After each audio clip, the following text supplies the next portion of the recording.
Dear friends, welcome to this week's edition of the Inspired Parsha. This week we have the incredible privilege to read through Parshat Nitzavim. And like every Parsha in the Torah, there's so many beautiful, rich Torah ideas, especially in the Hasidic world. But I just want to focus on one pasuk, one verse. And I'm also, by the way, in this Inspired Parsha, I'm going to connect some of these ideas to Rosh Hashanah, the great holiday that we're going to have starting Monday night. It says in Devarim, in Deuteronomy chapter 29, verse 9, right at the beginning of the Parsha, it says, Atem Nitzavim hayom kulchem lifnei Hashem Elokeichem. You are standing today, all of you, before Hashem your God. It emphasizes all of you. And the verse goes on to say, from the greatest leader down to the most simple water carrier, everyone is standing before God. What a powerful message. The Slonimer Rebbe, the Nesiva Shalom, expounds on this. What a powerful message to think about this right before Rosh Hashanah. And Parshat Nitzavim is always read before Rosh Hashanah. We're all standing in front of God, even the most simple one of us. And it's a really empowering message, because what it means is that God cares about every single one of us. We don't have to be the greatest leader in the world for God to care about us. God cares about each and every one of us. But there's another message to it, that the emphasis again is on all of you, the Nesiva Shalom says. What does that highlight to us? It highlights to us that part of our judgment is we're also remembering that we're part of a greater purpose.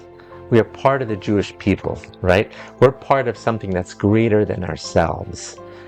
When we latch onto that idea of remembering that we are part of something much greater than ourselves, when we remember that we are part of the Jewish people, first of all, it makes us more unified as a people. But more than that, also, it gives you a greater sense of purpose as well.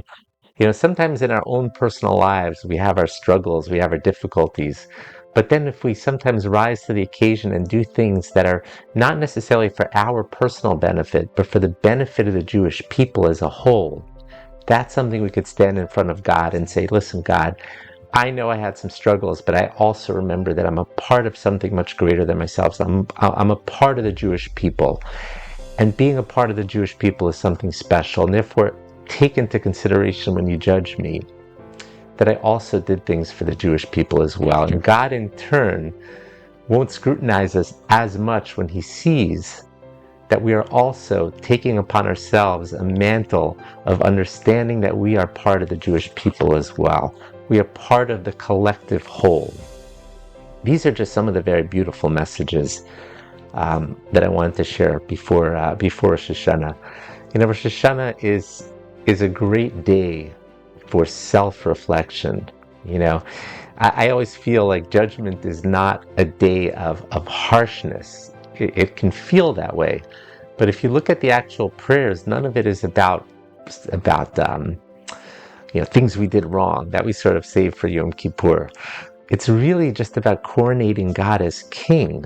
The word tashe, the word tshuva, of course, comes from the word tashe. We're returning to ourselves, to our innermost selves. We're returning to the part of us that knows that God is the King and ruler over all of us. And part of the tefillah, of course, is about the shofar blowing, of course, which is the great sound that we will hear when we're unified, when Mashiach comes. It was, of course, the great sound that we heard when we were unified at Matan Torah, the giving of the Torah, when we were unified as one.